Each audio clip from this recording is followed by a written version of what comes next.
What ended your lifelong friendship? My best friend since kindergarten was Tyler. We did everything together, built forts, shared Pokemon cards, survived middle school awkwardness, and made it through high school as the inseparable duo everyone knew. When graduation came, we promised distance wouldn't change anything. I was headed to state for engineering, while Tyler stayed local for community college. For 2 years, we kept that promise. Weekend visits, daily texts, inside jokes that made our new friends roll their eyes. Tyler was the brother I never had, the one person who knew every embarrassing story and loved me anyway. Then Tyler's dad got sick, really sick. Stage 4 pancreatic cancer with maybe 6 months left. Tyler dropped out of school to help run the family's auto shop and care for his dad. I drove down every weekend I could, bringing groceries and just sitting with them during the worst days. When his dad passed, I took a week off classes to help with funeral arrangements. Tyler was destroyed, barely eating, barely speaking. His mom had died when we were 12, so now he was completely alone, except for the failing auto shop and a mountain of medical debt. That's when I had what I thought was a brilliant idea. My uncle owned a successful chain of auto repair shops across 3 states. He'd been trying to expand into Tyler's town for years,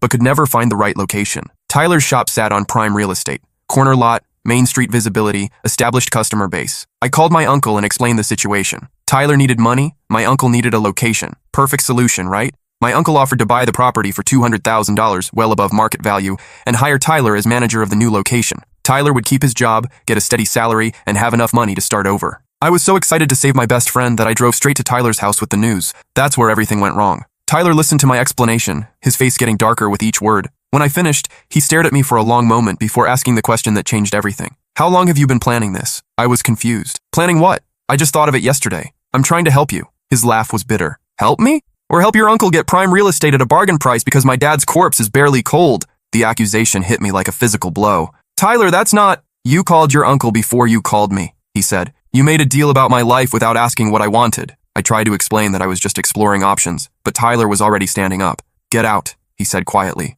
Tyler, please. I was trying to help. The shop is drowning in debt. Your dad would want... Don't. His voice cracked. Don't you dare tell me what my dad would want. You don't get to use his death to justify this. I sat there stunned. I don't understand. It's a good offer. More than the shop is worth. That's the problem, Tyler said. You see everything as a transaction. Always have. Remember when we were kids and you helped me trade my holographic Charizard for 3 regular cards because it was a better deal mathematically? I remembered. I thought I was being helpful, teaching him about value. This is different, I protested. No, it's not. You saw my dad dying and thought, here's an opportunity. You probably started planning this the day he got diagnosed. That accusation made me angry. That's not fair. I've been here for you through everything. I've sacrificed weekends, missed parties, failed tests because I was here supporting you. And I'm supposed to be grateful? You kept score of every favor? The conversation was spiraling, but I couldn't stop defending myself. I'm offering you a way out of poverty, a steady job, a fresh start. I don't want your uncle's charity, Tyler said. This shop was my dad's life. He built it from nothing. Every tool, every customer relationship,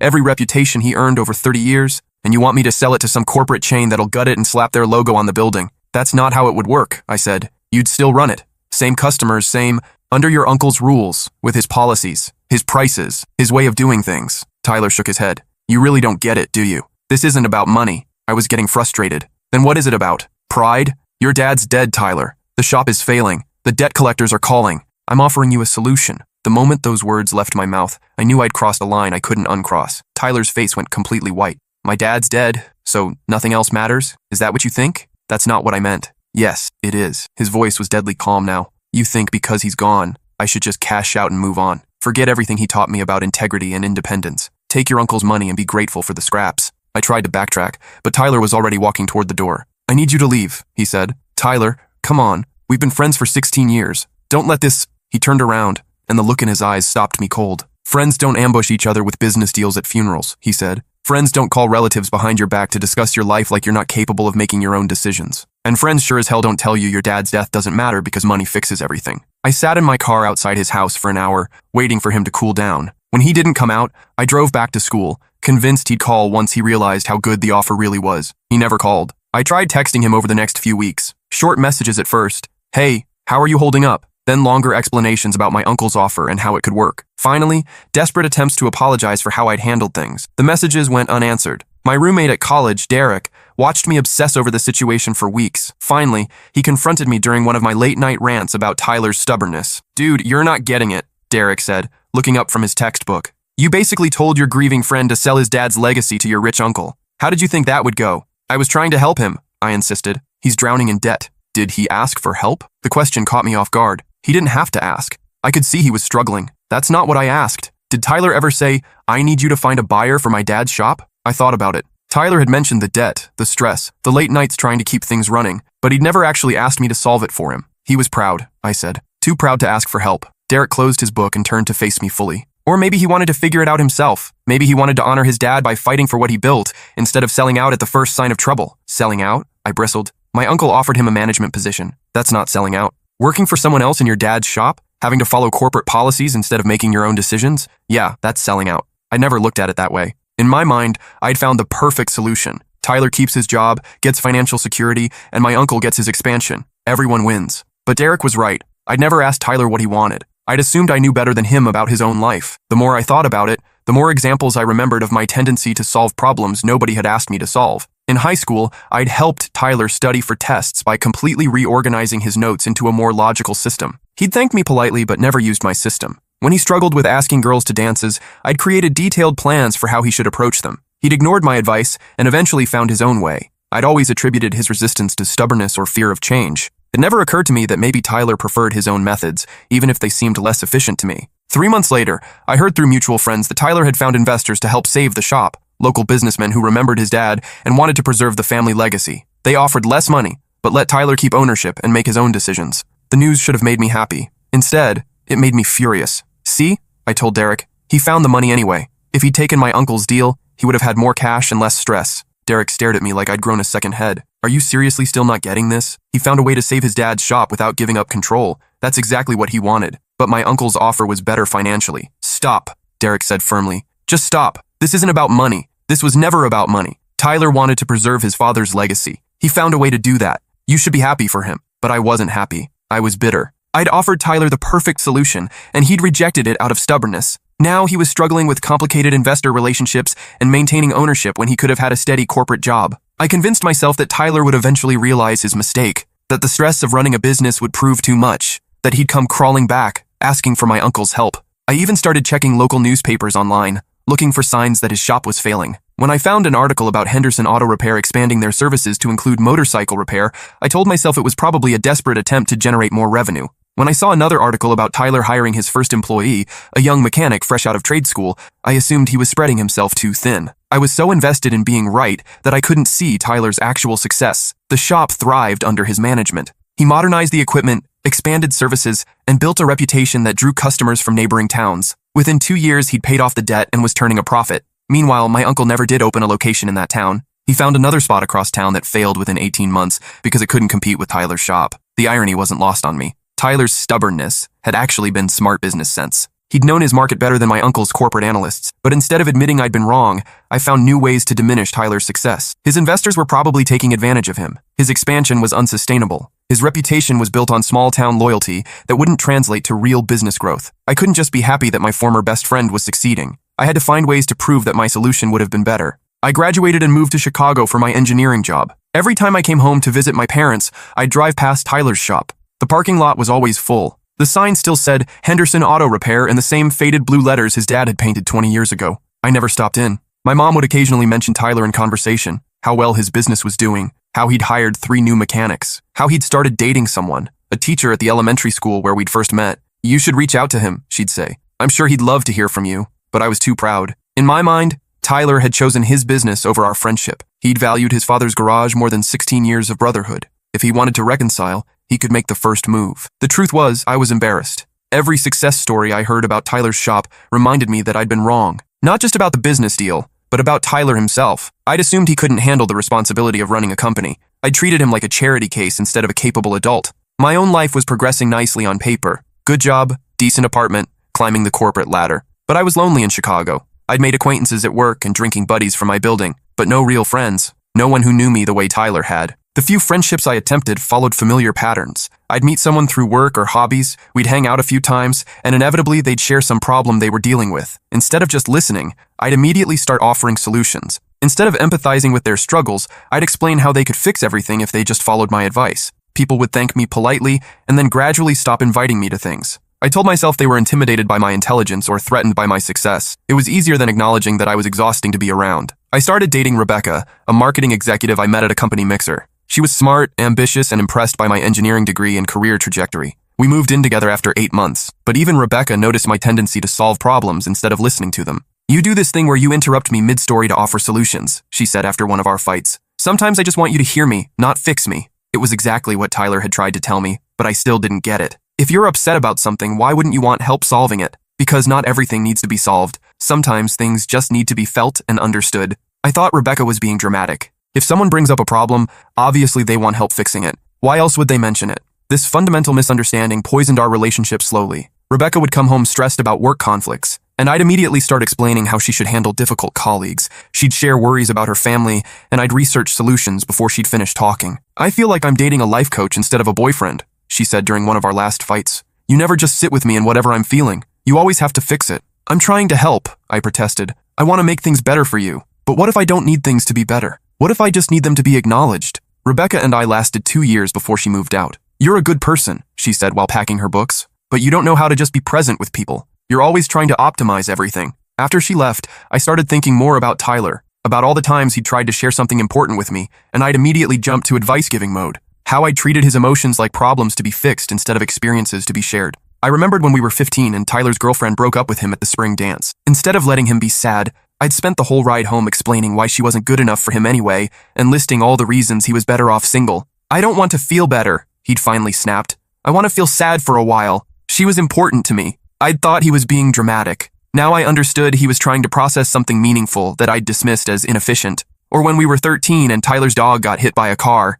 While he was crying, I'd immediately started talking about all the reasons they should get a new puppy right away. Different breed, better training, upgraded doghouse design. "I don't want a new dog," Tyler had said through his tears. "I want Rusty." I'd interpreted his grief as an obstacle to moving forward, rather than a natural response to loss that deserved respect and space. Even as kids, I'd been solving instead of supporting, planning instead of being present, optimizing instead of empathizing. The pattern was so consistent that I started to wonder if I'd ever really been Tyler's friend, or if I'd just been his self-appointed life consultant. I began to understand why Tyler had been so angry about my uncle's offer. It wasn't just about the timing or the lack of consultation. It was about a lifetime of me treating his feelings and decisions as problems to be solved rather than experiences to be respected. When Tyler's dad was dying, he didn't need me to fix the situation. He needed me to sit with him in the unfixable sadness of losing his last parent. Instead, I'd waited for the funeral to end and immediately presented a solution. I'd commodified his grief, turned his father's death into a business opportunity, reduced his deepest loss to a financial optimization problem.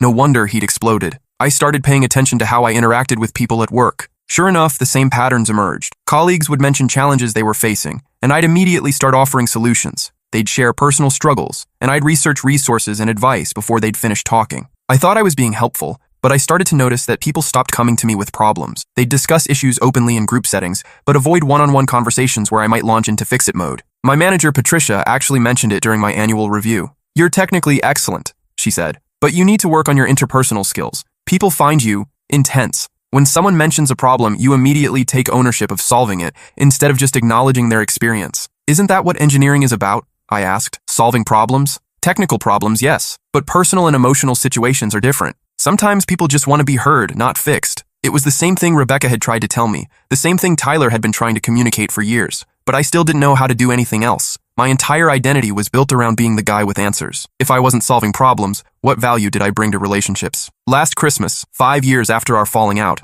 I ran into Tyler at the grocery store. He was loading cases of beer into his cart, probably for a holiday party. He looked good, confident, successful, happy. Our eyes met across the produce section. For a moment, I thought he might walk over. Instead, he nodded once, the kind of polite acknowledgement you'd give a distant acquaintance, and continued shopping. That tiny gesture hurt more than all the angry words we'd exchanged. I realized then that I'd lost more than a friend that day. I'd lost the person who knew me before I became obsessed with solving problems instead of understanding them. The person who called me out when I was being an arrogant know-it-all. The person who loved me despite my tendency to reduce everything to logic and efficiency. Tyler had been right about the Charizard card too. I'd convinced him to trade it because I thought 3 cards were mathematically better than 1, but that holographic Charizard had been his favorite card, a gift from his dad. He traded away something he loved because I'd made him feel stupid for valuing it emotionally instead of rationally. I'd been doing the same thing with his auto shop, reducing his father's legacy to a business transaction, treating his grief and attachment as obstacles to overcome rather than feelings to respect. A week after the grocery store encounter,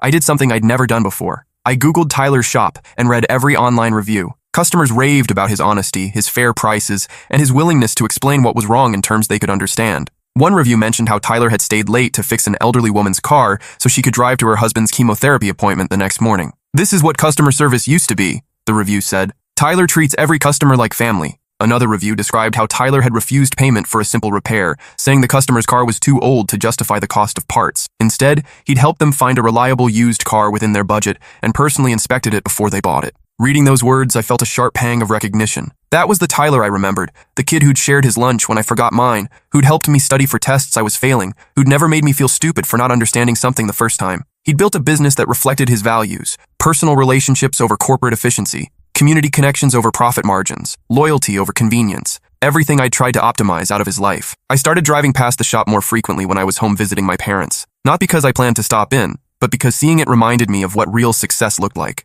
Tyler had created something meaningful that served his community and honored his father's memory. My engineering job, for all its prestige and salary, felt hollow by comparison. I solved problems for companies that solved problems for other companies. The work was intellectually challenging, but ultimately disconnected from any human impact I could see or feel. I designed components for machines that other engineers would use to design components for machines that someone else would eventually turn into products that consumers might or might not need. The chain of abstraction was so long that I never saw the actual people my work was supposed to help. Tyler fixed cars that real people drove to real jobs and real family visits. When he solved a problem, someone's life immediately got better in a tangible way. The difference felt profound. I began therapy that spring, finally acknowledging that I'd lost something important and didn't know how to get it back. Dr. Martinez was patient with my tendency to analyze everything instead of feeling it. "You're doing it again," she'd say gently when I launched into logical explanations for emotional reactions. "What does this feel like in your body, not your head?" It took months to learn the difference. To sit with sadness without immediately trying to solve it.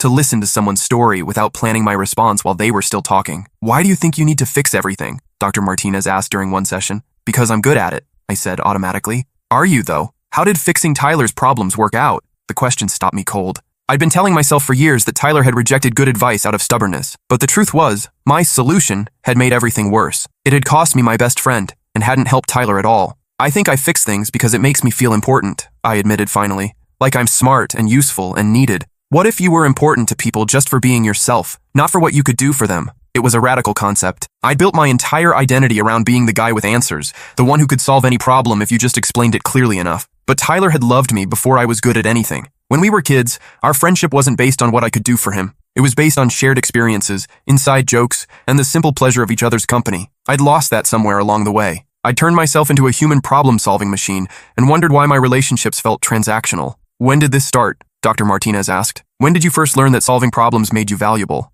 I thought back to my childhood. My parents were both successful professionals. Dad was a lawyer, Mom was a doctor. Dinner table conversations often centered around the problems they'd solved that day. The cases Dad had won, the patients Mom had healed. When I brought home good grades or figured out how to fix something around the house, I got the same kind of approval and attention they gave each other's professional achievements. "I think I learned that being smart and helpful was how you earned love," I told Dr. Martinez. "And what happened when you weren't solving problems?" I realized I'd never really tested that. I'd been so focused on maintaining my role as the family problem solver that I'd never just existed without trying to be useful. Even my relationship with Tyler had started that way. I'd helped him with homework, figured out how to build better forts, organized our Pokemon card trades for maximum efficiency. I'd been solving Tyler's problems since we were 6 years old. Maybe Tyler's explosion hadn't just been about the business deal. Maybe it had been about 15 years of accumulated frustration with my inability to just be his friend without trying to optimize his life. 6 months ago, I saw on social media that Tyler got married. The wedding photos showed him surrounded by friends from our hometown, guys we'd gone to high school with, people who'd stuck around while I left for bigger opportunities. He looked genuinely happy. The kind of deep contentment that comes from building something meaningful with people who truly know you. I wasn't invited to the wedding. I didn't expect to be. But seeing those photos made me realize that Tyler had found his way without my help. He'd kept the things that mattered, his father's legacy, his community, his sense of purpose, and built a good life around them. His bride was the elementary school teacher my mom had mentioned. In the photos, she looked at Tyler the way Tyler used to look at his dad's shop, with genuine love and respect for what he'd built. I found myself scrolling through the wedding album multiple times, studying Tyler's face in each picture. He had laugh lines now, and his hair was starting to thin, but his smile was the same one I remembered from our childhood, genuine and unguarded. In one photo, he was working on a car engine while wearing his wedding tuxedo, apparently fixing a guest's car that had broken down in the church parking lot. His bride was holding his jacket, laughing as he got grease on his white shirt. It was so perfectly Tyler, the guy who couldn't walk past someone in need without stopping to help. The same person who'd once spent his entire Saturday helping our elderly neighbor fix her lawnmower, refusing payment except for a glass of lemonade.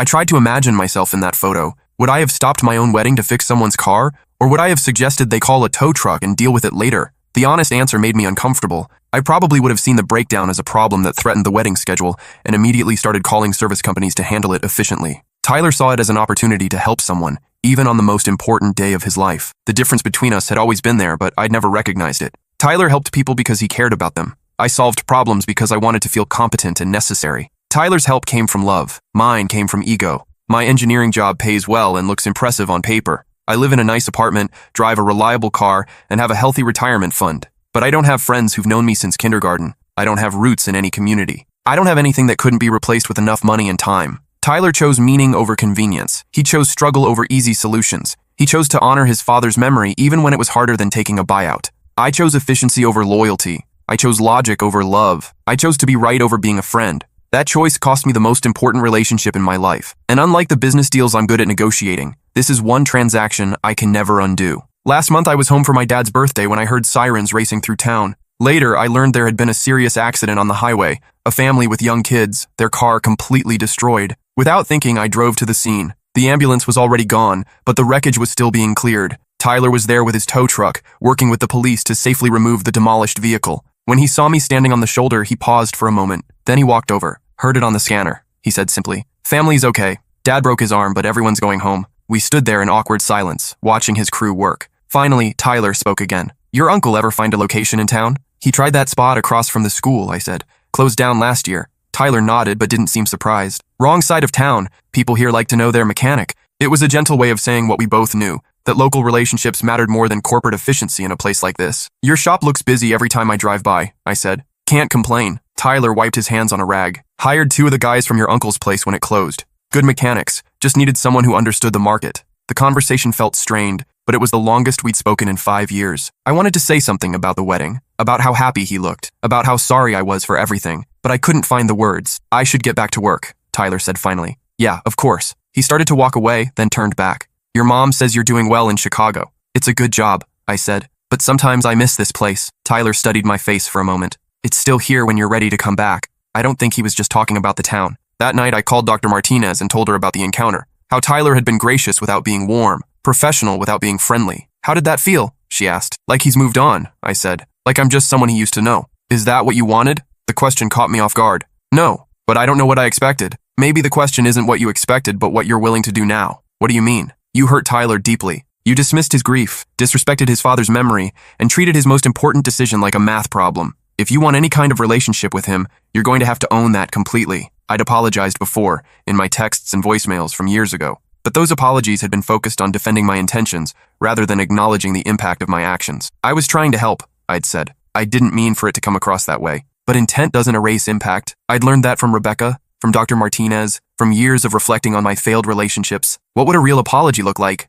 Dr. Martinez asked. I thought about it for weeks. A real apology would acknowledge what I'd actually done wrong, not just how Tyler had misinterpreted my good intentions. It would focus on the pain I'd caused rather than the pain I felt at being rejected. It would also require me to admit that Tyler had been right about everything, that my solution had been wrong not just in execution, but in conception, that I'd fundamentally misunderstood what he needed and what mattered to him. Most importantly, it would require me to accept that Tyler might never forgive me, and that would be his right. The friendship that had survived 16 years of growing up together died in a single conversation because I couldn't see past my own need to fix everything. Tyler deserved better from his best friend. He deserved someone who would sit with him in his grief instead of immediately jumping to solutions. Someone who would ask what he needed instead of assuming they knew better. He found those people after I left. His wedding photos prove it. I'm genuinely happy for him, even though it hurts to be on the outside looking in. Tyler built the life he wanted on his own terms, surrounded by people who respect his choices. That's more than I can say for myself. But maybe it's not too late to learn. Maybe I can become the kind of person who values relationships over solutions,